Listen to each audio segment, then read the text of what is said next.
All right, and joining us throughout the day, former Republican senator from Pennsylvania and Newsmax senior political analyst Rick Santorum here with us in studio. He served in both the House and the Senate, and he has seen these turf wars play out before from both ends of the Capitol. Also joining us, Republican strategist Luke Ball, plus the president of the National Federation of Republican Women, Julie Harris. All right, we have an all-star panel here. Senator, I'm going to start with you here. In some of those sound bites from Democratic lawmakers that we heard from Kilmeny, I noticed a word... Immoral.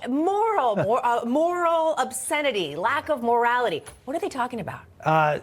Well, it's just hyperbole. There's nothing immoral about this. What's been immoral is over the last 4 years of the Biden administration, we've seen the annual spending in Washington, D.C. go up about $2 trillion. And just to understand this, they said that this is going to add to the deficit of $3.3 trillion. Remember, most of that, in fact, all of it, is extending the current tax law. If you just took what the current law was and assumed it was going to continue, this bill actually reduces the deficit by about $500 billion. And that is immoral. Reducing the deficit by $500 billion. And by the way, a $7.5 trillion deficit, it reduces the deficit over 10 years by $500 billion. That's $50 billion a year in cuts. That's immoral. I mean, it's ridiculous. This bill does, unfortunately, very little to cut spending and shrink the size of Washington, and it simply continues on policies of the current policies, which actually lower taxes for all people in this country. Luke, I also want to point out, as just reported, it doesn't take into in account for the growth that this bill can bring about, tariffs just as well, and other cuts to government that could be coming down the pipe here. Sure, and I would largely align myself with the remarks of the senator here, because I think there are so many good things in this legislation: permanent tax cuts, securing the border, no tax on tips, no tax on overtime. But what the Senate has essentially done here is dilute the president's priorities and take the president's campaign promises that essentially are a filet mignon and turned it into hamburger helper. That's not what we want. You know, the House Freedom Caucus has very strong points here. They had a deal. They worked very hard to make sure that they got to a point where they could pass legislation in the House of Representatives. And frankly, in my opinion, all the Senate had to do was take the House version and pass that on their side. And I think we'd be having a little bit different of a conversation. It wasn't a perfect bill in the House, but it was something we could get to. But now the Senate has taken this and put it in a position in Speaker Johnson's hands, who, by the way, is dealing with an impossible situation in the House, where he's having to deal with really hardliners in the fiscal conservative caucus or the Freedom Caucus, who I align with and agree with, but put this in an impossible situation. So I wish the Senate wouldn't have done what they did. They're playing hot potato at this point and claiming victory on either side.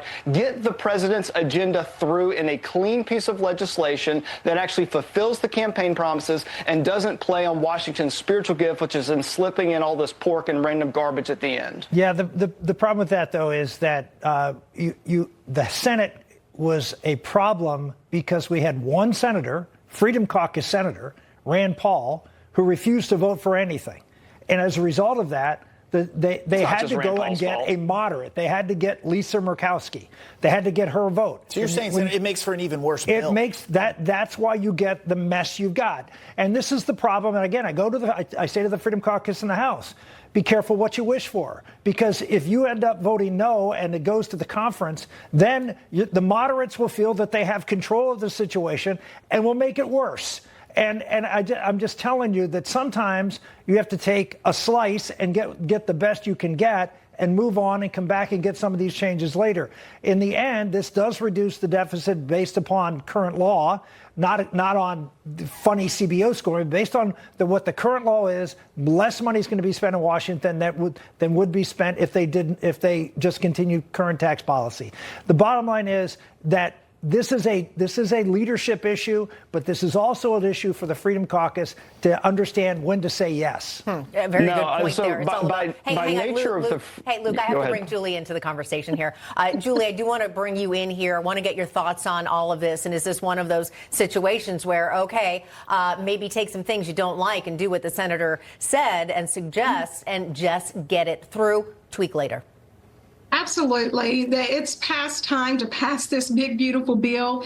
It gives the largest tax cut in U.S. history to the middle class. And we're talking about what's immoral. What I think is immoral is the dishonesty that we see being put out to the American people through the Democrat talking points and mainstream media as they talk about the bill hurting senior citizens, talk about the bill being a tax on the poor. It's just simply not the case. In addition to the no tax on tip and the no tax on overtime, it makes permanent the Trump tax cuts. It extends the child tax credit. This is exactly what President Trump and the House and the Senate Republicans were elected to do. I agree. We need to pass this legislation by July 4th. Now, we always talk about the drama that builds up around this. Me and Katrina have said since the jump that it was going to get passed. It has made a lot of progress here. And today, President Trump did say in Florida that he thinks it passes in the House easier than it did in the Senate. So